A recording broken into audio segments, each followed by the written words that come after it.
Zee 24 तास एक पाऊल पुढे। देश स्वतंत्र होऊन 60 वर्ष झाली तरी आजही अनेक गावात विकास गंगा पोहोचली नाही। मूलभूत सेवा सुविधांचा वानवा अनेक खेड्यात पाहायला मिळते।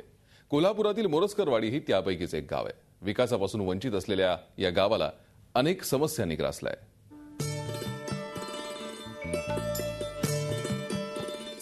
कोल्हापूर जिल्ह्यातल्या भुदरगड तालुक्यामधल्या सह्याद्रीच्या डोंगर कपारीत वसलेलं मोरजकरवाडी गाव गारगोटी शहरापासून 15 किलोमीटर अंतरावर असणाऱ्या गावची लोकसंख्या 500च्या घरात।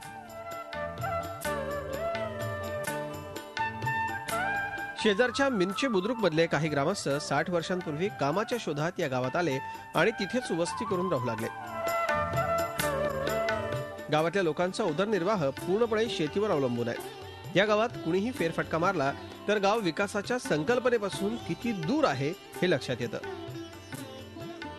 गावातल्या ग्रामस्थांना पिण्याच्या पाण्याची सुविधा नाही। गावातल्या ग्रामस्थांना आपली तहान भागवण्यासाठी गावात असणाऱ्या विहिरीवरच वर्षभर अवलंबून राहावं लागतं। गावातल्या महिलांना तर विहिरीतलं पाणी काढण्यासाठी अक्षरशः सर्कस करावी लागते।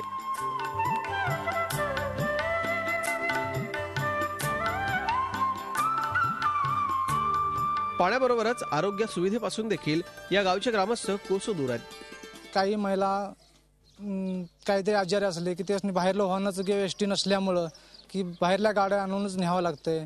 ही आमची अशी हालत आहे। गावात 4थी पर्यंतच प्राथमिक शाळा आहे, पण 5वीच्या पुढचं शिक्षण घ्यायचं झालं तर 3 किलोमीटरची पायपीट करावी लागते।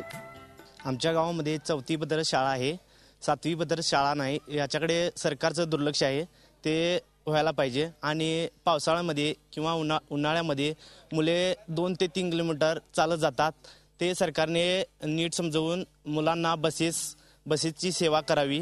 पाणी नाही, रस्ते नाहीत, शिक्षणासाठी आवश्यक असणाऱ्या सुविधा नाहीत। इतकंच नाही तर गावात साधी बाजारपेठ सुद्धा नाही। त्यामुळे साधी सुई घ्यायची असल्यास त्यांना शेजारच्या गावाला जावं लागतं। रस्त्याला उत्खनन हे बॉक्साईडचं होत असल्यामुळं आणि परवानगी 120 गाडीची आहे आणि 300-350 गाड्या रोज धावतात।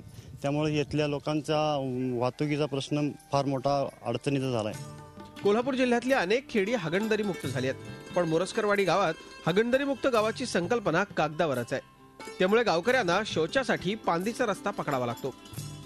लोकप्रतिनिधींच्याकडे वारंवार मागण्या करूनही गावात आजवर कोणत्याही सुविधा पोहोचलेल्या नाहीत।